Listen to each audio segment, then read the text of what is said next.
It's the Sick Show. It's the Sick Show. It's the Sick Show. Hey, welcome everybody to the Schick Show. I am Scott Schick, your host. Today we will be touching on some serious topics. We will be talking about addiction. We'll be talking about recovery. With that being said, I want to make sure I put a couple numbers out here for you all. There is a number in Indiana, 211. If you are struggling, if you are in need, if you need something, please dial 211. It's a free and confidential service that helps Hoosiers across Indiana find the local resources they need. Connect with 211. They're here 24/7. Also, I want to throw out there 988. 988 is a suicide and crisis lifeline. The reason I bring that up, and the reason Travis is here is, more Hoosiers die now from drug overdose and car crashes, and from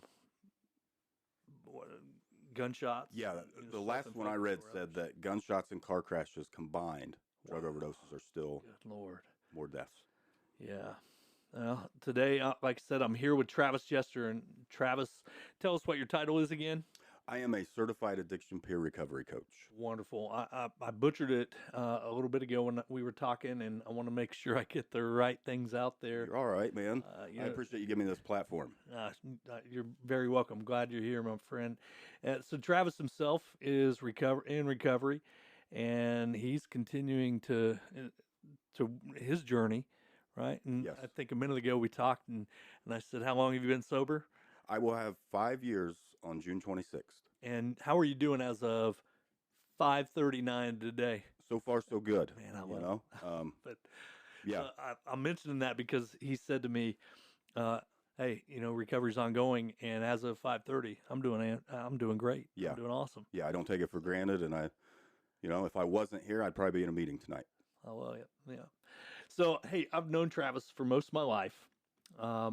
We were talking about just traveling in very similar circles, almost like a Venn diagram where, there's circles over here, there's circles over there. And man, it sounds like I'm talking about an old Bucket song or something, but it takes me back. We're up on the Hartford City Square mosh pitting, jumping off of speakers. And Yep. man, wow.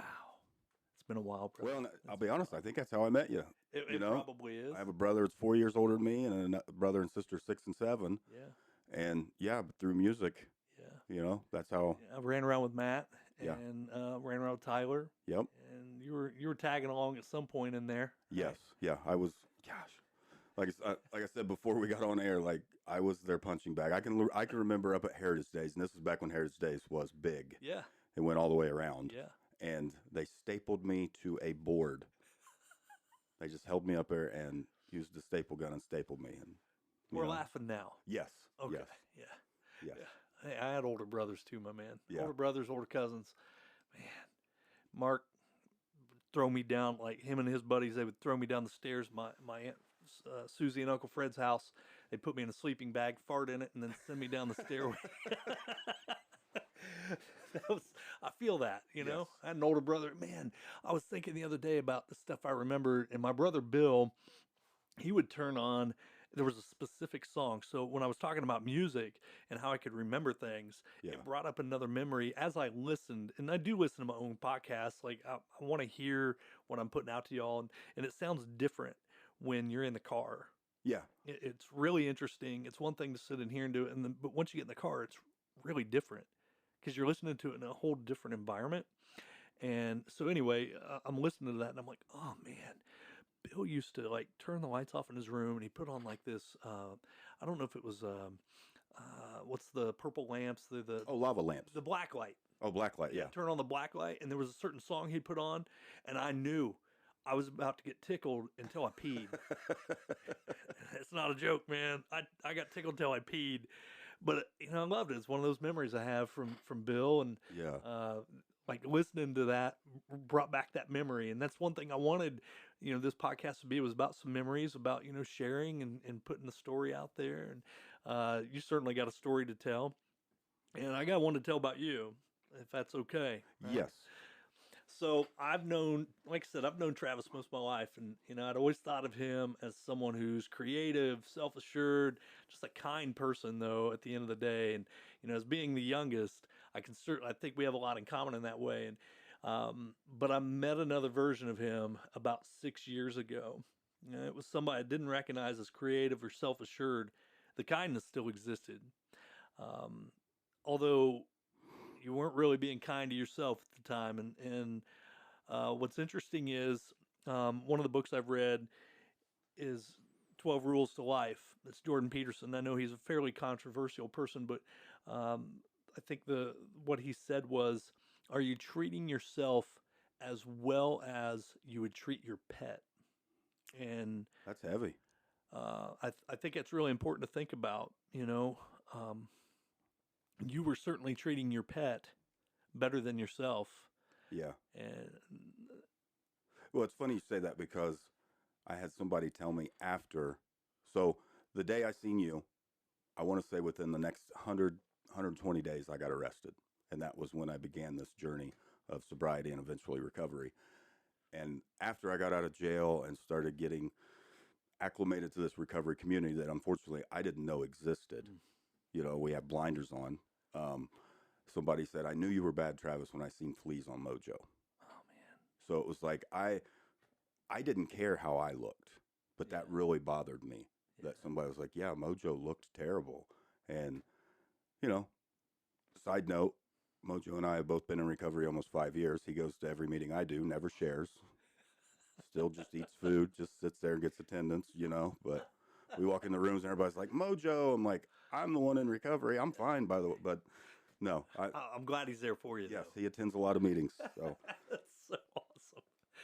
So it's been about 6 years. I was out having lunch with Tommy Simpson. yes, Interestingly enough, Tommy was my last guest on the show. A couple of guests ago on the show, and uh, so Tommy and I are out having lunch, and I saw this guy that looked really familiar come in and get some food, and lo and behold, it was Travis. And we talked for a few minutes, asked how you was doing, what you were doing, what you're up to, and you shared that you were working in a recovery situation. And yeah, as soon as Travis left, the first thing out of my mouth to Tommy was, he looked healthy. He looked like, damn, he looked healthy. And I was really glad to see that, and really glad that you shared with us and you came and talked to us, because I care about that stuff. A lot of your nieces have come through my classroom, yes, yes. and boy, what a I didn't think I was going to get emotional today, but how that's affected me, being able to participate in their life and hopefully share with them, man, something that something really special to me. So, with that being said, No, and I want to, Kyron lost her mom when she was 1, her dad at 11. Yeah. She's in college right now. yeah, Abby just won salutatorian, man, got a full ride to Butler. And, I'm Uncle T, and they've seen me bad. Luckily, in the last 5 years, they've seen what I'm capable of. But other than cornhole, I envy them. They hate that Uncle T wins all the time. But I do. I tell them, like, I thought, because, you have adverse childhood experiences and hereditary, all these things that factor into substance use disorder later on, and they are prime candidates, and they don't do it. man, they're winning. Yeah, and I hate that why they're not doing it, but also love they're not using it as a crutch to get into that. So yeah, I too envy those two ladies because they are changing the stigma of They're overcoming. yes, They're overcoming odds, and I see Abby quite a bit, and love talking to her and seeing her out at Gilman's. And yeah, by the way, Gilman's doesn't support this show. They're not a paid sponsor. Not yet. I don't have advertisers. not yet. I don't know that I'm going to take them. Yeah, I don't know that like. You don't want just a bathroom break. That it's like you press play. You got 30 seconds Yeah. to. Do you listen to podcasts besides mine? Yes. And there are times when I'm listening, I'm like, dude, that is the worst place to put a commercial break. Or don't try and sell me something that you really don't believe in. Come on, man. Yeah. But with that being said, I got to say, one of my favorite things in my podcast room here is the Schick Show. I'm like giving a shout out to my brother-in-law Kevin Dodd. He puts together these really cool etched. I think they're laser etched coasters for me, and just brought them down. Well, you need to get that design on a shirt now. Something like that. Yeah. I've got another design I've been wanting to put on a shirt for a while. Okay. It's right over there. I don't know if you can see it behind Bob, but there's a sketch of me that was made by a friend of mine down in Madison. And I don't want to go messing up the mic. I'll check it out. yeah, so it was a sketch made by Eric Fagan. Eric Fagan's an incredible artist. We have some of his art here in the house. I'll show you a piece before we leave today. Is this the one with the frame that you were talking about? No, that's my Bob Ross. So you'll have to see That's right. Yeah. Yeah, the Bob Ross is downstairs. But I'll show you. I've got a couple of Fagan's pieces here, but he's incredible as well. But I don't know that I'm going to go to paid advertisers. I don't know. I'm just having fun, man. Yeah. I feel like if I go to paid, it's going to be a job. Well, you're pretty dedicated already. You know, you guys don't know this, but he was talking before we got online or on the air that he had a laptop, and now he's got this board, and it's like before too long you're gonna look like Rogan and have that neon behind you and this big table. There you go. I've got the lights for it already. I don't, and that was another thing. Somebody asked me, when are you going to start videoing it? And I'm like, you're talking about a whole nother layer. And Yeah. this is just me. It's not like I have a team of people. Right. You know, Rogan, some of these other folks, they have a team of people that are doing this, that do their social media, that do all their website. That, I build my website. I do envy that though. Hey Jamie, look this up. Right? Just to have that extra would be person, nice. like you're only paid to just be my Google, Siri, whatever. Hey, Google. That's Yeah. what I would just call that person. Hey, Google. Right. My phone's probably going off somewhere right now. Speaking of which, it is. Did it? Yep. Always listening in. Maybe they'll start advertising for the Schick Show. Yeah. But anyway, man, this is what happens on the Schick Show, everybody. You show up here, and next thing you know, it's some crazy, stupid conversation that goes on. It makes it more human. It is. There is no script, So I do have questions on here, but that's it, man. Yeah. This isn't something that I've scripted out. This isn't something where, we got a few talking points, but when we were talking on the phone, it was like, let's just get together and go at it, like I said, I've known Travis most of my life and always had a positive thought about him. That day I saw him, I was so disappointed when he came out to my house to do some work with me with another gentleman. But that's been a journey, my man. It was a journey to get there. Yeah. Let's talk about that journey there. You want to start there? Or you want to start? Yeah, we can. First off, I want to let the audience know I reached out to Scott, and that was super uncomfortable to me. And I done it because I wanted to be able to promote multiple pathways. But this journey of, like he said, 5-6 years ago when I met or seen you out there, I was literally living in a garage, running an electrical cord out to have electricity because I had, at the time, other than Tyler, all my siblings were alive. I wasn't allowed around. Couldn't come to my parents' house. And I don't fault them at all. Like, I was not a good person. But yeah, that guy there, and I know we had to do this twice, but I want to make sure the audience knows, like, you didn't treat me less than. He promised he wouldn't bring that up again. But the reason I want to bring it up is because that's why I reached out to you. I've been asked to do, and I'm not trying to gloat, but it's like I've been asked to do things, and it was always kind of like dictated what we would talk about. Don't talk about this, where I'm like, I want to do Scott's because I believe he'll let me be me. And I respect you for the fact that, you didn't embarrass me. You didn't, it's a kind of double-edged sword. It's like some people are like, I really want to talk to him, but I don't want to trigger him and see him be upset, because unfortunately in active addiction, we want out. We just don't know how to ask for help usually. Yeah. So yeah, I'll talk about pretty much I started doing drugs I skipped Pee Wee football. I know that. I skipped Pee Wee football to smoke a joint with my brother and somebody he went to high school with. And to show my age, MC Hammer's Pray was on MTV at the time. Wow. Yeah. Yeah. And that was my first foray into drugs. And I burnt my arm working at Mason's in high school. And they gave me pain pills, and it was over from there. I realized real quick that's Travis. The guy that's not on pills isn't Travis. That's the guy that I want to be. And I was Just a quick thing on Yeah. that is that you want to be, or you wanted others to think you were. It's a good point. I believe that's what everybody wanted. You know what I mean? Like, and this is going to come off somewhat narcissistic, but I was very fortunate that I was somewhat athletic and somewhat popular. But in my head, that wasn't good enough. Mm-hmm. I also had to be effed up. Mm-hmm. You know, I always wanted to get right to the point where people could tell, but they weren't sure. You know, does that make sense? Like, 100%. And it was like literally a game to me for years. How effed up can I get and go run this lathe at work without losing a finger or hurting anybody else? And so, and I'm gonna be honest. I will celebrate 5 years here in a couple weeks, and this is probably the 5th time I've ever talked about my early drug use, and I'm only doing it out of respect. I say that because a lot of people in the recovery community, I have an hour and a half story to tell, and I'm like, as a facilitator to groups, I'm like, cut it down to 15, 20 minutes of your recovery. With all due respect, this is everybody got effed up. Yeah. I don't want to hear that. I want to hear how you got off that. But I do. I think it's important to note, though, Pee Wee football is 4th, 5th, 6th grade. Yeah. 4th, 5th, and 6th grade. So, you know, as someone who's I've been an educator for the past 13 years, respectfully. I mean, and I've been working with that age group for that amount of time, and we're talking about children.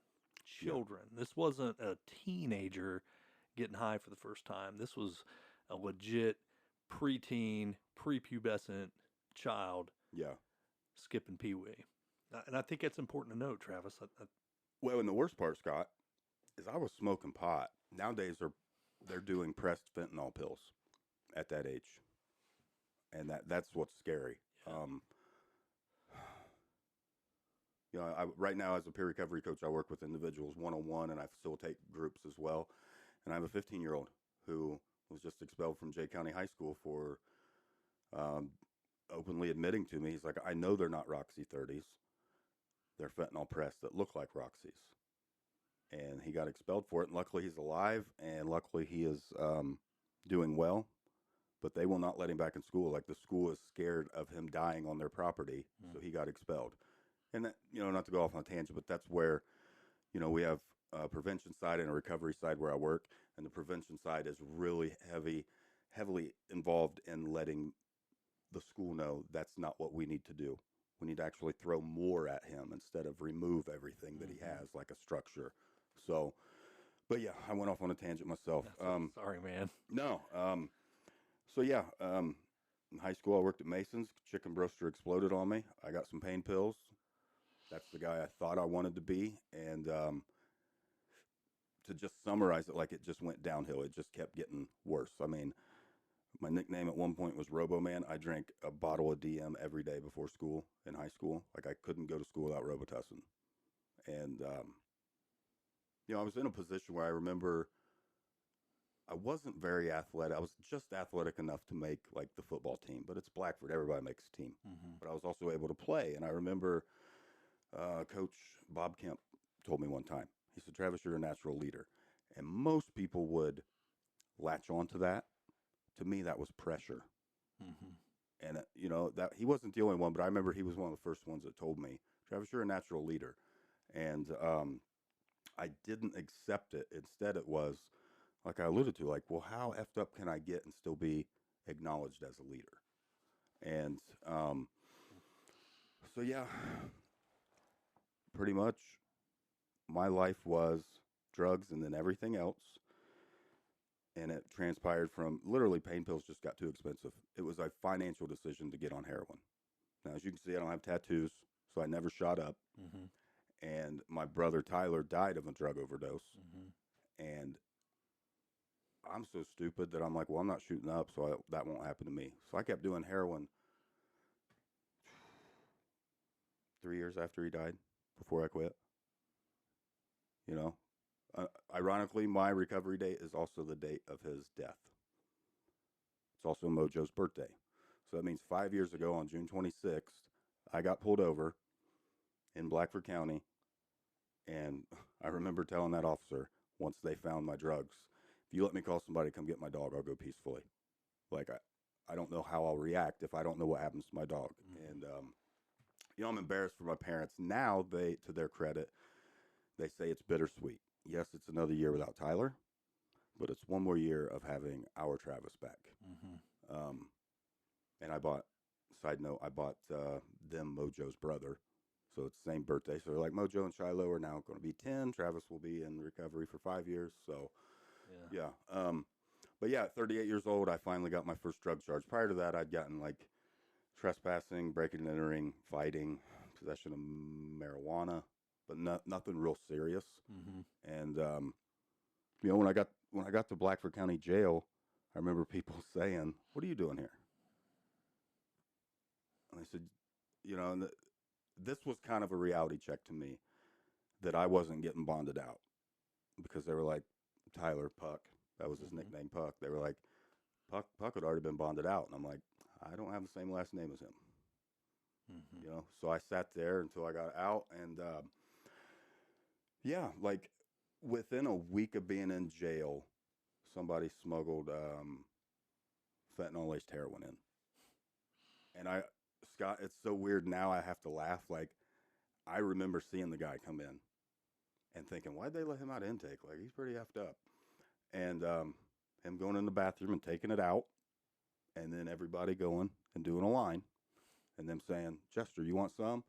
And my brain, my addictive brain, and that criminal mentality was, I'm already here. I can't do anything to me. But there was another voice in my head that now makes me realize that's when my recovery started, even though I didn't acknowledge it for years, that said things like, do you really want to get effed up with a bunch of people that you don't like? It's not an indictment on them, but it was just like, I don't want to hang out and be effed up with you guys. And unfortunately, 3 of them overdosed. They had to come in and Narcan them. And so they shuffled us up, put us in different blocks. The next block I went to had methamphetamine in it. Same deal. Guys were like, how come you don't want to do this? And by now I'm having a voice, and I remember saying, I don't want to stay up all night with you idiots. You know what I mean? Like, it's bad enough that we're watching American Idol and there's football on. Side note, most people in jail, they watch some weird stuff, man. I'll be honest. Like, it's Monday Night Football and we're watching American Idol. Come on, guys. Like, but, so that was when my recovery journey started, honestly. Yeah. Was June 26th, 2018. And since then, like I said, I did a couple months of Blackford, got sentenced to 18 months probation. And luckily, I touched base with this guy before here. I told him, hey, I'm going to go on a podcast and I want to mention you, because my probation officer, Mike Weingartner, was early on such a foundation to my recovery. I remember him about a month into my probation. He handed me a paper and said, hey, you need to go to 2 meetings a week and have this signed. And I said, Mike, I'm already doing 6 meetings a week. And my criminal thinking is saying, F it, I'll only do 2. And he literally wadded this paper up. He said, you're good. And I don't want to get emotional, but Mike is such a foundation to my recovery. And now in my line of work, it's weird that I used to report to this guy, and now he emails me referrals of people that, hey, can you work with this guy? And, it's full circle. It's a great feeling to know that, I'm a convicted felon and I have a possession charge and I have other higher misdemeanors for dumb stuff. And Blackford County probation is, in my opinion, I work in 7 counties, the epitome of what we want. They don't want me to say, hey, I know you assigned me to Scott Schick. Scott's getting high. They want to know whether Scott's even working with me. That's it. And that's a great feeling, because some counties are like, well, why would I assign somebody to you if you're not going to tell me how they're doing? I'm like, well, that's kind of your job. Like, you drug test, I don't. Right. It's unethical for me to say, I think Scott's high. I mean, I've been up since 5. I know I look tired, but I'd be mad if somebody said, yeah, Travis is high right now. Right. So, absolutely. My early recovery, was literally 6 meetings a week. And I'll be honest with you, Scott, about 8 months into it, I was frustrated. I was still dreaming about getting high. I was still waking up, tasting it, thinking about it. It's really hard to explain to people that there is a moment, just a millisecond, when right before your eyes open, your brain already says, we don't have any dope. We need to go get dope. And that does go away. You know, I can't remember the last time I woke up and thought about drugs. Mm-hmm. Now it's more waking up my girlfriend and saying, I've been here all night, right? Yeah, why? What's up? I had a dream I went and used. And it was so real. I can taste it. Like I can feel the chunks of that pill in my throat after snorting it. And, you know, there's just little things that, as a person in recovery and an advocate for recovery, people are uncomfortable talking about. And I think it's important they understand, no, people like me need to be supported talking about this. A lot of people don't, for example, every Monday I go up to Bluffton and do meetings with a women's treatment facility called Landmark. And I tell them, it's normal for you to want drugs. It's normal for you to say, hey, Scott, I'm really thinking about using. Talk to me and let this pass. Unfortunately, a lot of the Scots in the world are like, you just got out of treatment. How can you even be thinking about this? And I'm like, this is normal. You have to move it from one part of your brain to the other. It's part of your recovery process too, though. Oh yeah. Yeah. I mean, in that moment, you're retraining your brain and the synapses to look at it differently. Yeah. Yeah. Yeah. And so the main reason I reached out to you is, like I alluded to earlier, like a lot of people believe sobriety and recovery are the same thing, and they're not. In my field, we preach harm reduction and multiple pathways, and people ask me all the time, and I'm gonna steal this from the godfather, quote unquote, of peer recovery coaches, Justin Beatty. He's the guy that helped train me 4.5 years ago, and he says we are a GPS to recovery. What that means is, in order for me to get home, my GPS will say one way, but it's not the only way. And when you kind of break it down like that, people are like, you know, like for me, I never had a sponsor. I never identified working steps. I do them every day. Mm-hmm. I just don't say, hey, I made amends with Scott. That's, you know, I did that. Right. I just do it.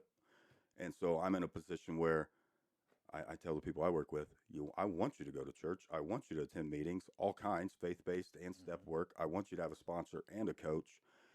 The nice thing about what I do for a living is I'm in a position to say, after a while, to the individuals I work with, what's the barrier? My support system isn't helping me. We'll bring them in the next time you come in, you know, and then.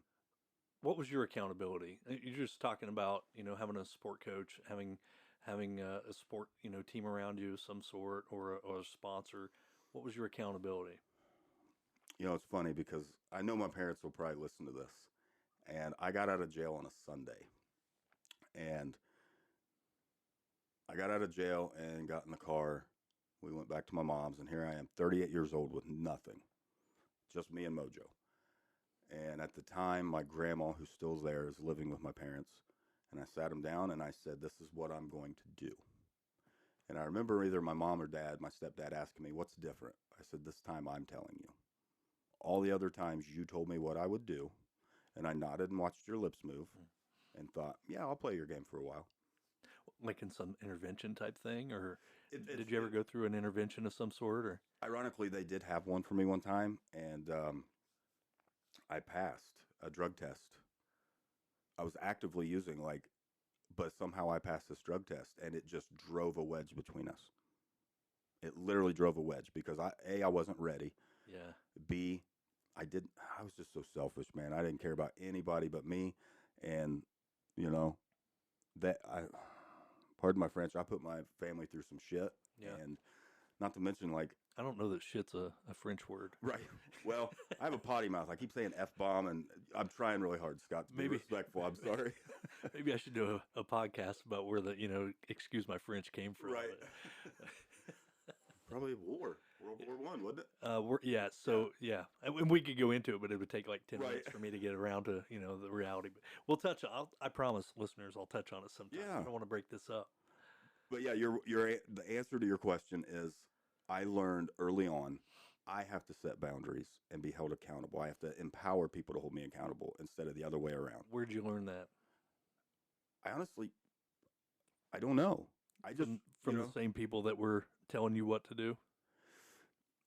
You know, it's weird because I literally got out of jail at 8 a.m. and by 9 a.m. I'm sitting at the dinner table telling them this is what I'm going to do. No, what I mean by that is the same people that were telling you what to do, where you were like, I'll listen, roll my eyes. Okay. Yeah. Do you think that's where you learn that I've got to hold myself accountable piece? Yeah. Because I think about that. I remember baby talking one time with my dad. I was like, those moments where it's just real clear. And I remember I was in my front yard of my house. We lived on Chestnut Street across from the junkyard. And Jason Lytle and I were playing together. And he was baby talking, so I baby talked. And baby talked in front of my dad. And there I am with my friend. And my dad turned around. And like, it was almost like poltergeist. Right. When her head just spins, my dad's head kind of spun. And my dad talked like this, and he let me know you don't ever gonna talk like a baby. You're not a baby, And he got real gruff with me, and I never did it again. And it was one of those things where it was like, I've got to be. Looking back on it now, it was a lesson in I've got to represent me. Right. Stop copying what others are doing. Yeah. It's not about them; it's about me. And it was cute. It was funny. You know what I mean? But it wasn't anymore. Right. Right. So I'm just thinking about the hard decisions I've made in life. I remember thinking, is this about me? Or am I trying to be something to someone else? And it was, like you're saying, it was about me. Yeah. It was about me. And I needed to be accountable to me. And that's where I held that accountability piece. But at the same time, I didn't want to embarrass my parents. Yeah. And so that piece for me is a little bit of both. It's got to be about me. I've got to be the one to make that decision. Nobody's going to make it for me. Yeah. You and I are probably a lot alike. Maybe that's the youngest thing again, but you're not going to tell me what I'm going to do. That's going to go bad. It's funny you say that because as you were talking, I'm thinking, I remember Jeff Zones was sheriff at the time, and he said something to me. What are you doing here? You know what your dad would think? I remember Jim Heflin saying, how come I don't know you? Because I'd never been in trouble in Blackford. And I remember Chris Snyder walking down the hallways of the jail one day, and I don't want to minimize what he said, but it was pretty much like, you're better than this. Yeah. And, man, so I fashion the way I coach. I tell people all the time, I use the same example. If I tell my girlfriend, wow, you look nice today, and wow, you look nice today, they both mean the same to me, but one means more to her. Mm-hmm. And so I try to coach that way. And it was instilled in me accidentally with those three people and others. I want to give a shout out. There was certain jail staff that literally hung around for 2 hours to tell me bye. Like, it was so rewarding as in jail. They were like, you don't belong here. Mm-hmm. You're different. And so early on, I had these people supporting me, and I don't think they realize it. And then, then I was able to go to my parents and say things like, tomorrow morning will be the first morning I've shaved my head without heroin, and I can't remember. I need you to acknowledge it. And I remember my stepdad, like, what? You want me to praise you for being an adult? I'm like, yeah, because I'm new at this. Sure. And to their credit, I love my stepfather. He's been pretty much like my father. My dad's been dead for 20 years. And, I get that because of Tyler's death, it was hard for him to attend meetings with me or for me. Mm-hmm. But he has really, really grasped the understanding, because early on he didn't understand. And we'd go up to the lake and say, you want a beer? I'm like, I can't have a beer, Mike. If I drink that beer, I'm going to Dayton. There's no stopping me. Yeah. But yeah, early on, it was just those few people I mentioned and others that I'll probably forget that just praised me, So, I tell the same story. I went to the food pantry and volunteered because I had nothing to do. And I hung out with a bunch of 70-year-old women. And I'm telling you right now, I love old women. the affirmations they gave me for carrying not 1 but 2 gallons of milk at a time. Man. I remember going home, and that was when I'm like, I need you guys to pump sunshine up my ass all the time. I've got to hear that I'm doing a good job. Yeah. And that was very imperative to my early recovery is, okay, my foundation for my recovery is affirmations. Mm-hmm. I need to be praised. Ironically, I still struggle with it. I tell the individuals I work with, I don't get any praise for what you do. Mm-hmm. I don't get any blame either. you know, and I hear all the time, man, you done this or you done that. I'm like, no, I just showed you what you could do and you decided to do it. Big difference. There's affirmation in that. Yeah. Do you allow it in? It's hard. I know you're a giver. Yeah. I can hear it in everything you're saying. You're a giver, and it is hard. But there's affirmation in the deeds of others that go through you. You know, I struggle with it as well. You know, this is something here. Just this interaction is a way, a good deed through me to others. And it's not like I have a big audience, man. But I am really happy with the audience I have. I absolutely love. But this is a way I feel people aren't going to write out and go, "Oh man, thank you, Scott, for doing that." I think you underestimate. See that? Yeah. You see that? Yeah. So I did that on purpose because I knew I was going to elicit that response. Yeah. Yeah. So it's amazing. The most insecure people are also the biggest smart alecks. So think about what you just said. I made you say it to me. Yeah. You're getting that through their sobriety, through the successes they're having with reuniting with their families, and through their good works that they're doing, and that building of self-esteem. The work you do allows that to happen. Well, I appreciate that. And not just you. I mean, there's so, I'm affirming what you're doing, but you know as well as I do that it takes a village, man. Yes. Like we all got to be on this journey together because we are. Yeah. It's not that addiction's not my problem. So not my problem. Yeah. I'm out. Your tax dollars would say otherwise. Well, your family would say otherwise. Well, I mean, that's, to me, those are the obvious ones. But when somebody is that's what somebody wants to hear. Somebody wants to hear my tax dollars. They're talking about their money. They're like, what do you mean? I'm like, you want Makes me me to talk think about of my dad. Yeah. I don't want to go down that path. No, right. I'm sorry, man. I know there were some things we wanted to talk about, and I want to make sure we hit on them. Yeah. I'm long-winded, buddy. But listen, this is not we're not on a timer. It's not like, you know, I push all this through Anchor by Spotify, and they don't sponsor this either, but I've looked at a lot of different ones, and there's no time limit. It's free. Nice. I can, you know, they do a check, so when I post it, they'll go through, and I'm sure it's some AI thing that goes through to make sure there's not some kind of hate speech or something like that. But then I'll put a description on it, and I put a little picture. We'll take a picture together, and I'll post it on there with it. And but I think it's a great way. I'm a huge Joe Rogan fan, but I don't want to be the next. I'm not trying to be that. But what I do want to do is I want to continue talking to regular people going through regular life. And the sad part is that in my head, as that's coming through my brain, I'm talking to an addiction specialist, and I'm saying I'm talking to regular people about regular life. Yeah, it's bittersweet. I appreciate you acknowledging me that I'm regular. You sure are. But it also is a testament to we have normalized this. Oh, man. But also that's good. We're removing the stigma. 100%. And it has to be talked about. Yeah. We have to talk about it. I'm feeling like my hair is standing up. I don't know if you can see it, but I absolutely love that we're having this discussion. Well, I appreciate you giving me this platform. And, you know, I'll reiterate it. I reached out to you because I knew you would allow me to just run with it, not talk about certain pathways. And also, you know, what I do, I see that map behind you. At one point, our organization, I worked for the Jay County Drug Prevention Coalition, and I worked in 12 counties up until the first of this year.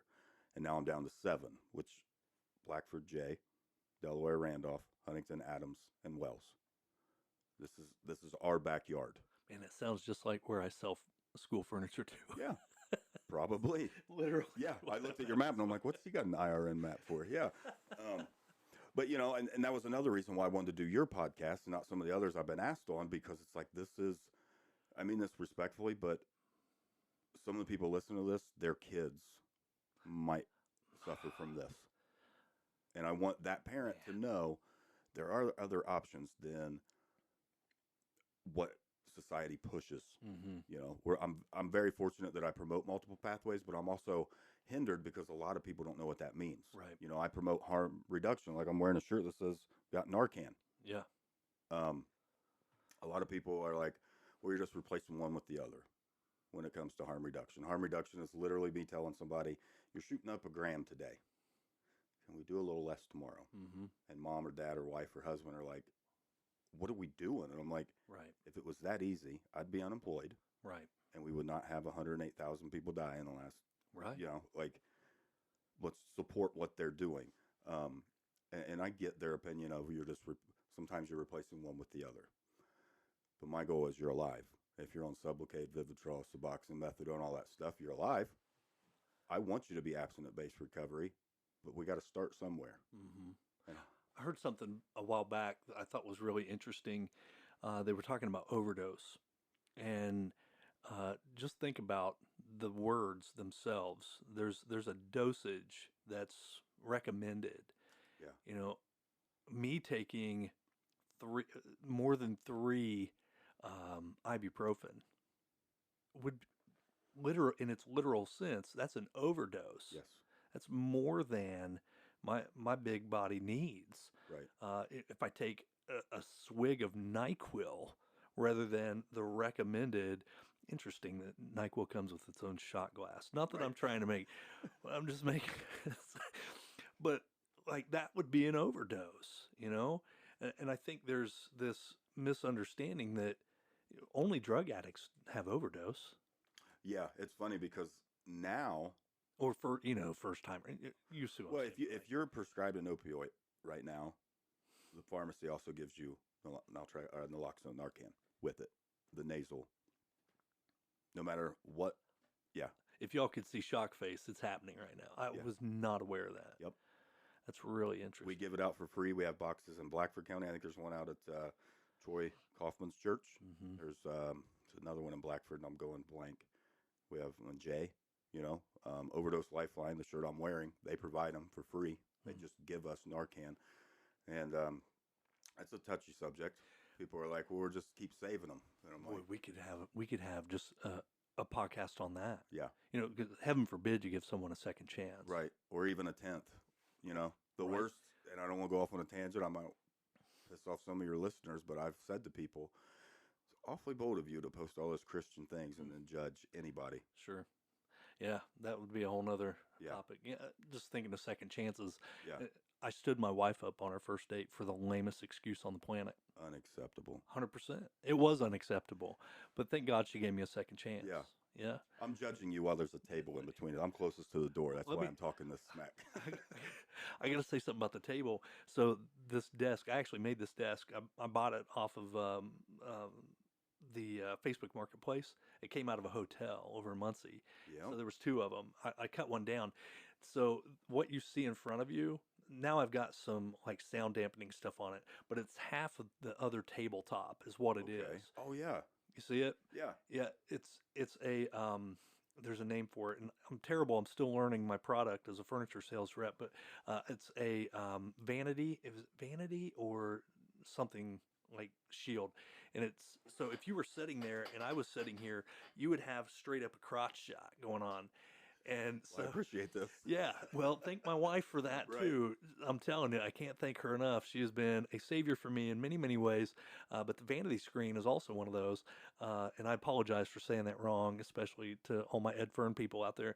But yeah, so she sat in that chair and she goes, "Oh, one problem." Right. And I'm like, "What?"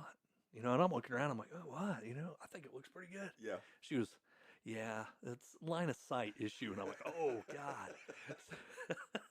So that's how that ends up there. But it's interesting, stupid. God, here we go again. No, you're good. I love Welcome that to she's the holding you Shik accountable. Show. That's what we do here. Yeah. Just listen to one other episode. You'll realize, I can't keep my brain on one thing. So here we are. We are now recovery. Yes. We've gotten through jail. We've crossed the. I gotta talk to the family, and we're now in a recovery mode. You've got a Weingartner's part, and I've heard nothing but great things Yeah. about Weingartner. I don't know that I've met him. If I have, it probably would have been close to 15 years ago. I don't even think he was here then. I really don't know. If he wasn't, I wonder if it was pretty close. Yeah. I'm thinking of someone else that he would have been involved in their recovery, and but anyhow, yeah. So thank God, man. Yeah. Thank God, there's people that we talked about accountability and having someone to hold you accountable. He was holding you accountable. Yeah. And ironically supporting me where I'm at, which is one of our founding principles of recovery coaching. How easy it would have been for him to just go, "Oh, you're going to 6 a week, wad it up." And I thought you were going to say, "Well, we're going to put on here now you got to go to 6 a week." And how much that would have changed your recovery. Oh yeah. Because now somebody's telling you. Well, yeah, my addictive behavior and my criminal thinking have been F that. Yeah. I'm just going to walk in and get it signed. I know all these people. Dude, I already told him I was going to 6 a week. Yeah. Oh, now he's going to mandate it. Yeah. Oh, that's different. Yeah, he was instrumental in it. Yeah. And that's not an indictment on Sue, and they just hired a new young lady named Trisha up there, and they're great too. Yeah. And I'm not BSing you when I say I wish the other 6 counties worked with us as well as Blackford. Yeah. And it's getting That's better. great to hear. Yeah, it's getting better. It's Blackford County native. I love this place, and this is home. And boy, we need more positive comments about our county. Well, and I'll talk about a little bit of my career. Like Tyler Hunt, I used to report to. He's 100% on board what we're doing. Yeah. Everybody in that community corrections office is supportive of recovery and meeting them where they're at, and just I'm very fortunate. They're like, we have a role, you have a role. Mm-hmm. Let's not mix them. Yeah. And on top of that, like I said earlier, so I'll give a quick explanation of how I became a coach. So I was talking about the food pantry. Through that, I met a guy, hired me on $10 an hour, just do random jobs, and flipping homes is what he was doing. And I tore my medial and my regular meniscus. Okay. And around this time, somebody had said, "Man, I think you'll be a good coach." And I'm like, "What do you mean?" And they explained to me what it was, and I'm like, "I can't afford to take off work." Tore these ligaments, had surgery Friday. Class started on Monday. So I'm like, well, I'm not doing anything. I can go. And so through that, I got elevated, and I'm the longest tenured there other than my boss, Allie. And it really just, the universe had a way. I know some would say that's God. I don't care what it was, but something had a plan for me to be in this position. And through that, I was fortunate enough to be part of what's called the IRACS program. And that is, I'm going to murder this acronym. I apologize. Integrated Reentry and Corrections Services. Okay. And what that is, what it entails pretty much, and I'm going to dumb it down, but what I do is called community-based work. So we have peer recovery coaches funded through DMHA and MHAI in the Delaware and Blackford. They did this in 6 counties, and we got 2 of them at our organization in the state of Indiana. Like, we're very lucky. We literally just said, and I remember telling Deb Perry, jail commander, this: everything stays the same, but we're going to give you money, and it's going to be a new staff. Are you interested? I knew she'd say yes. I love Deb to death. Like, she's very supportive of what we're doing. So now we meet with people from the day they get arrested until the day they get out, and a month after they get out. And then there's kind of a warm handoff to people like me. Yeah.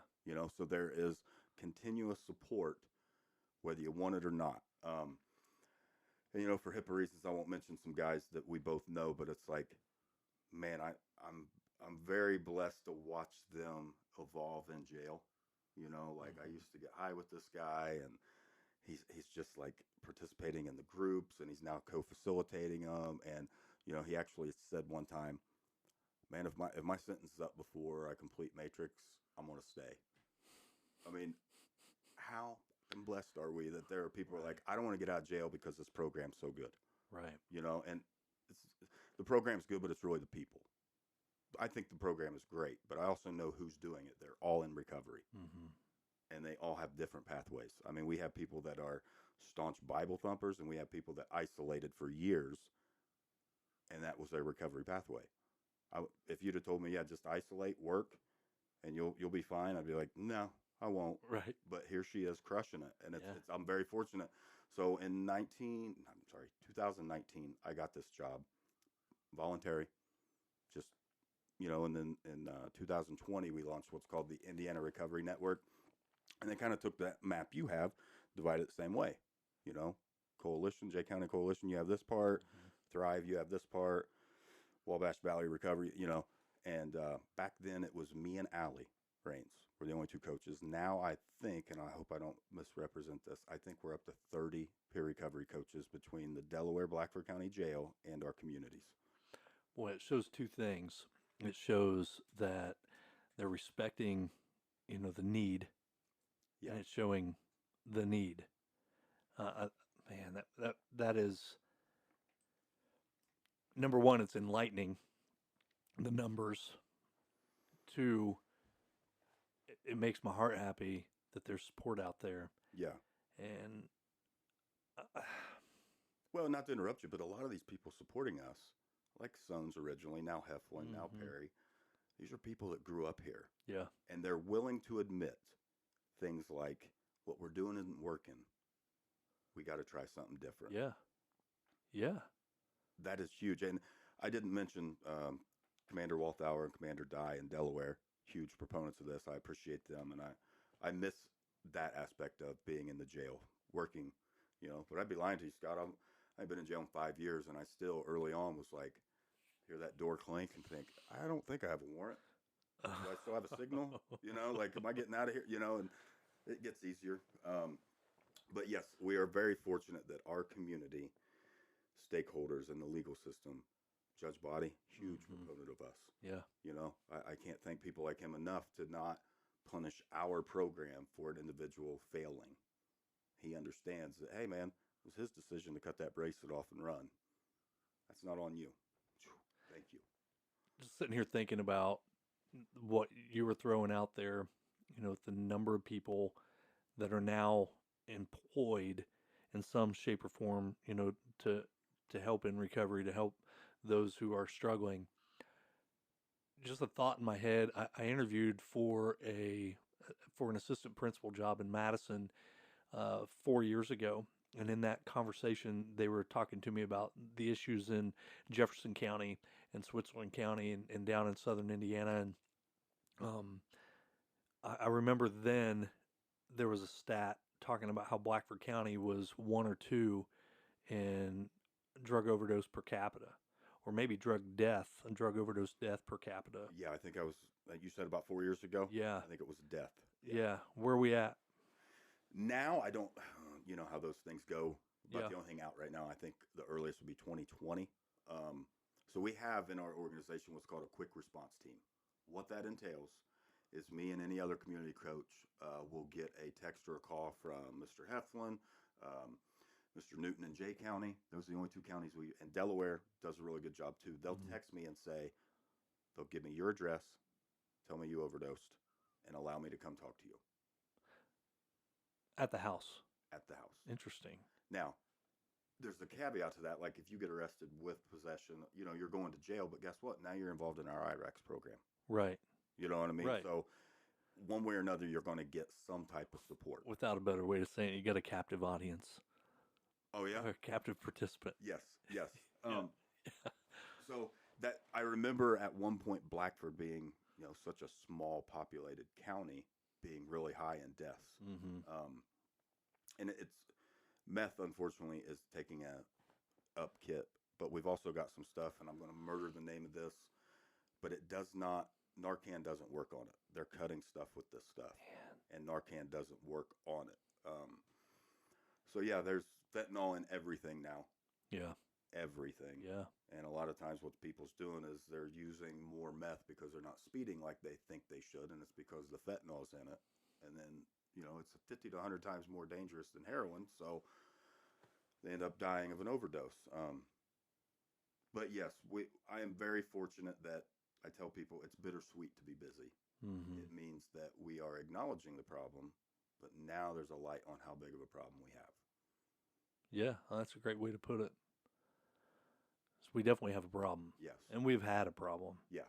It's not anything new. I think the new piece of it is what we are learning, and the brain function, just the brain functionality that of how addiction processes, through different things. But then also that helps us understand how to better treat and help through recovery and what is needed there. Man,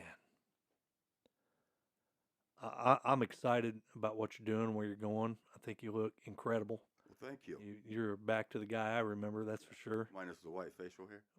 Oh yeah, you do have some gray going on I there. tell Mojo, I'm like, I we didn't came at notice the same because you don't time. have hair. Right. It's probably gray too if I I, guess- grow it out. I guess you're not gonna go gray if you don't Yeah. have it. Yeah, somebody asked me this. Have you ever had hair? I said twice. My brother's ex-wife made me grow it out to be in their wedding. And they're like, really? I'm like, yeah. And then another time was a bet. Oh, that's Yeah. funny. So yeah, I look different. About a week ago, my wife was getting ready to go somewhere. I don't know where we were going, but I grabbed her mascara thing. Like, I think that's what it's called for your eyelashes. Yeah. I don't wear much makeup, but I was taking it and I was painting my goatee with it. And man, I had the darkest black goatee that I probably had since those pictures on my Right. wall. And so I'm standing there and I'm just talking to her. And she'd look at me every once in a while, and she didn't say a word about it. Not one comment. Wow. She comes in later and I'd already washed it off my face and I've got like some makeup remover thing she has in there. And she's like, "What are you doing?" I said, "I painted." Like, I had a mustache going at the same time, but Right. I don't grow in on one side. So I don't know if I've been kicked by a mule or something. But like that half of my face doesn't grow hair.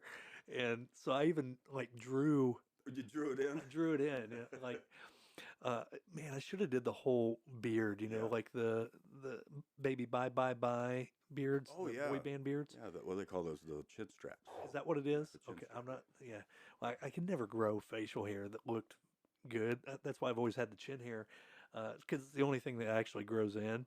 And there are times I look at that and I'm like, God. But then I shave it off. Yeah. I'm like, who are you? I really want to buy Just for Men, but everybody's like, no. So I painted this thing on. I wipe it all off. She's like, "What? What were you doing?" I said, "I was just trying to get a reaction. That's Yeah. all I wanted. I just wanted to see a reaction, and I got nothing. And no, yeah. I How got did that nothing. make you feel? How did you deal with that? Man, well, I dealt with it. Here we are in a There you session. go. I like it. Well, I dealt with it by saying, when you put your makeup on, do your hair, I always tell you look beautiful. And you always tell me I look beautiful. I said, because you do. Yeah. It's a secret to 26 years of marital bliss. That's awesome. I've been, honest to God, Travis, we talk about recovery. And you're talking about a lady who held me accountable. That's why I'm so big on that accountability piece. Yeah. Jennifer held me accountable from the day we started dating. Like, and that was the difference between her and other girls I dated. It was she held me accountable. I knew how important it was for someone to hold me accountable. And had she not been in my life, I was running around. We talked about the circles of people I was running around with, the people I was with. I can certainly see myself falling in to a very different life than what I've had Yeah. if I would have had one. Yeah. I Yeah. was quickly on a path, stupid crap on motorcycles and drinking and other things I was doing as a young man.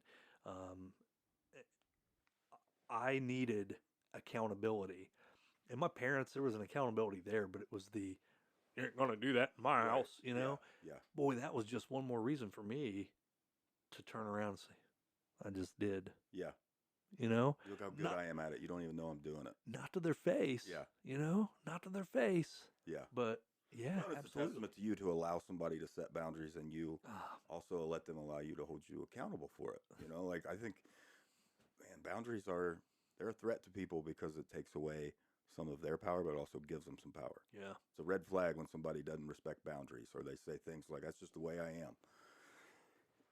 Wow. I'm so glad I'm not the person I used to be, and I want to be better tomorrow than I am today. And we're pushing towards that. Yeah. Like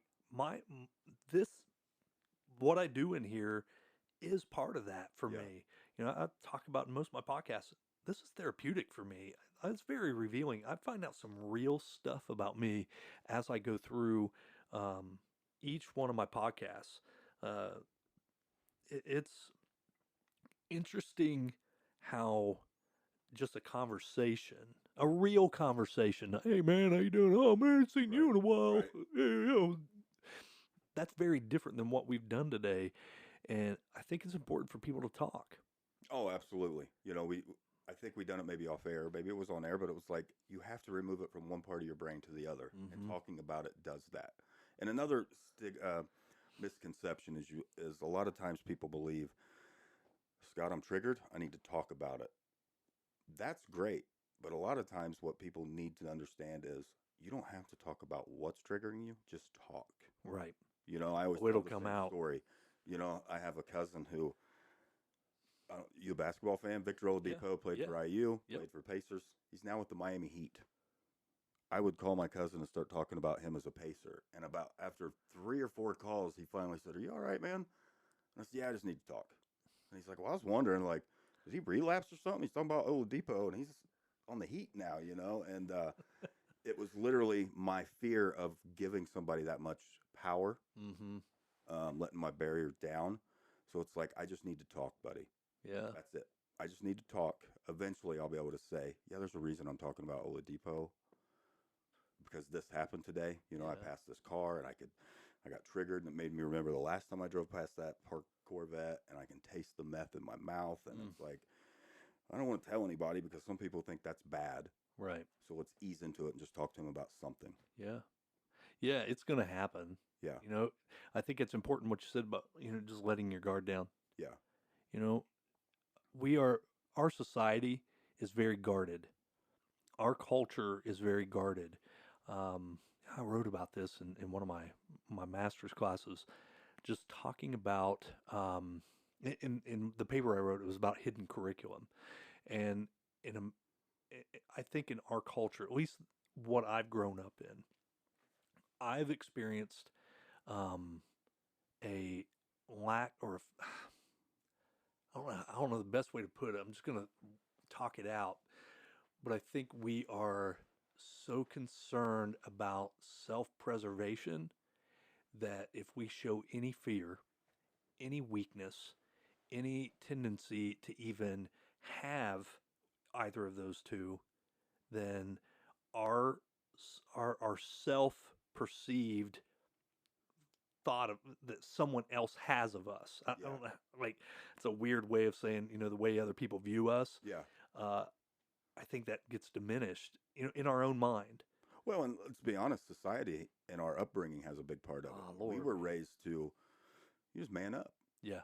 I hate that term. Yeah. It's so detrimental. It's like, so wait a minute. It's okay for me to potentially use drugs and or alcohol, and as long as I let it out at the bar, I'm allowed to talk about my feelings. It's like, no, I that's the hardest part as a male in recovery who looks like a skinhead but drives a battery powered car and has a 4-pound palm, to say it's all right to say I need help. And let's be honest, you're never going to say those words. Yeah. But by you texting me saying, "Hey, what's up?"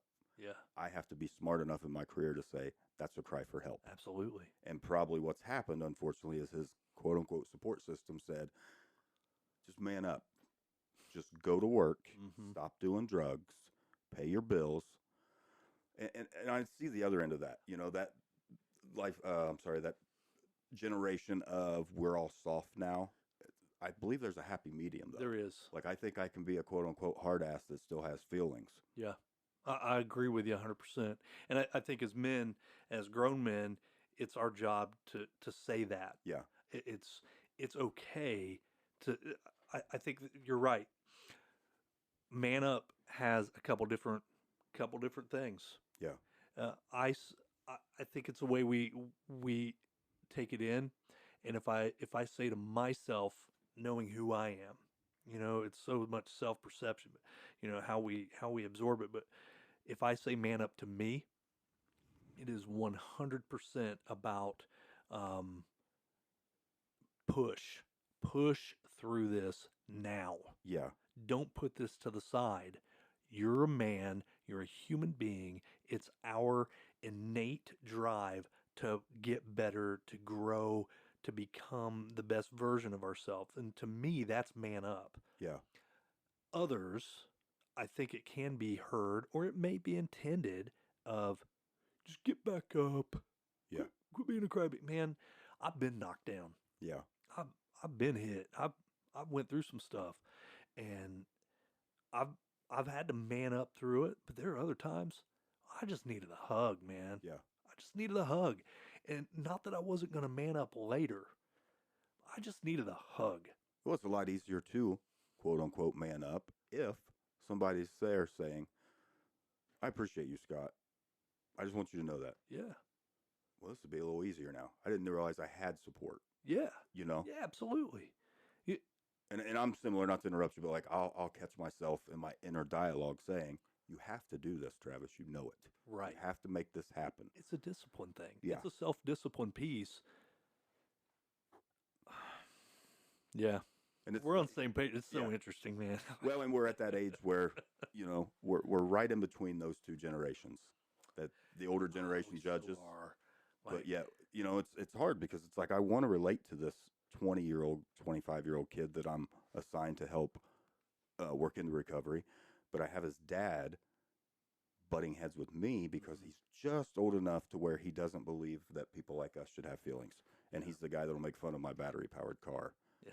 You know, and it's like I accepted a long time ago what kind of man I am. That's it. I don't need a car to prove it. Yeah. Yeah. Side note though, I did buy a truck recently. Yeah. Noticed my voice got a little. Oh, it deeper. did? Started listening to Morgan Wallen a little man. more. What? It must have been a Ford. It was a Silverado. No. Oh. It was. I couldn't Oh, pass so- it up. Was it Ford or Georgia Line? Is that? I honestly don't. That's I don't the know one. who they are. Yeah, that's the one genre I won't listen to. But I tease my girlfriend every time we have to drive the truck anywhere. I'm like, my voice got a little deeper. So I don't know if you know, I drive a Nissan Leaf. I didn't know that. Yeah, No. so I've got a Nissan Leaf. I love my little EV car, man. I do. My daughter's actually driving it right now because her car's going in the shop. But I love that little thing. Yeah. It didn't all of a sudden I realized maybe that's why I'm doing the podcast. So I'm gotten more in tune with my feelings driving a Leaf. Hey. Maybe that's what it is. Yeah. You know, this week I have noticed I wasn't really excited about getting in the podcast room. I've been driving my truck. Right. You know, it's like How dare this bald guy come on here and tell me to not man up and just talk about it? Yeah. man, that's some great stuff. Anything we missed, I want to make sure you get heard. I want to say yes, but I just appreciate this platform. Man, I mean it sincerely. Like, I meant what I said about the way you treated me out there at your house. I meant the way that, you know, you and Tommy talked to me in Muncie. And when you started posting this stuff, I remember looking at my girlfriend and saying, I'm going to do something I never do, and I'm going to ask to be on something. Man, I'm glad you did. And I glad you appreciate you did. doing it. And yeah, I just want the community to know that, you know, I'm not a big advocate for the statement, we do recover, because that implies like there's an end. Right. But I want to promote recovery in our community and let people know that feel free to reach out to me or anybody in the Jay County Drug Prevention Coalition. Our office is directly above Community Corrections here in Hartford City. Yeah. We have an office in Delaware right across the street in the old city building. We're in the old county clerk's office there. Yep. And then we have a Portland office. So I want the listeners to know that if like Celebrate Recovery or Bible Recovery isn't your thing or your loved one's thing, we have other options. Nice. And, you know, I will rattle on more stuff if somebody reaches out to us. And I just appreciate this platform because. Is there an email people can reach out to you? Yeah, just Travis at the letters JCDPC.org. It's the acronym for Jay County Drug Prevention Coalition. Okay. And once again, I just want to repeat, you know, the number I stated at the beginning of the shows, you know, 211. You know, if you're someone that's in need, if you are struggling and you need someone, reach out. Don't be afraid to talk about it. Even if you drive a Silverado or a Ford. Yeah. You know, or even a Nissan Leaf or what's your battery? I have a Ford Fusion. Is it a hybrid? It's a plug-in hybrid. Even hybrids. Yeah. Yeah. And we're smiling because both of us are like, I laughed my way all the way past the gas station. So, well, yeah. Yeah, me too. 40 miles a gallon, and my buddy's got one that's 28. Same car. Incredible. Really? Same exact car. Mine's a plug-in. His isn't. Oh, that's interesting. Yeah. Well, on a serious note, 211, it's for real. It's there for us. And, you know, I, as someone who drug addiction has hit close to home with, just love them. Just love them. They're still your family. They're still your friends. Yeah. They're still human beings, more importantly. And I think it's important to never forget that. And you don't know what someone's really struggling with, and just be kind. You know, it Costs nothing to be kind. costs absolutely nothing. Yeah, and it says a lot about who you are. Yeah. Man, Travis, thanks for being here today. I appreciate you, man. I really do. This is it's been a lot of fun. Yeah. Well, that's it. See ya. Oh yeah, don't forget to hit me on Instagram and Twitter and email at the real Mr. The Schick. real Mr. Schick, yes. It's all of them. The real Mr. Schick. God, I told you all I'm terrible at this whole. Hey, I we had got- a good conversation. I feel We bad did. that we I did. took so long, but Well, I appreciate your time. We're gonna come back in because we got to talk music at some point. Okay. I know you're a huge Tool fan. I'm a Tool fan. Yeah. Yeah, he's spinning around his drink canister. He's got Tool on it. So yeah, I'm actually going to Louder Than Life this year. But, I am too. Are you for real? I'm really thinking about it, but I'll be honest. I know we're off on a tangent, but it's like now that I'm in recovery, can I watch 20 bands? Ah, man. Because I'll know 19 of them to sound terrible now that I'm sober. Oh, that's not true. I've It was I've been to concerts sober. It was with Slayer. I'll just put it Was that way. it? Yeah, I went to see Slayer, and I'm like, They are like how long ago? 3 years Yeah, ago. I mean they're probably like almost 62. 60. He's 62 Is now. he really? Yeah. Wow. Kerry King's awesome, but that Yeah. lead singer, it's Yeah. like, please stop doing the Kiss continuous retirement tour.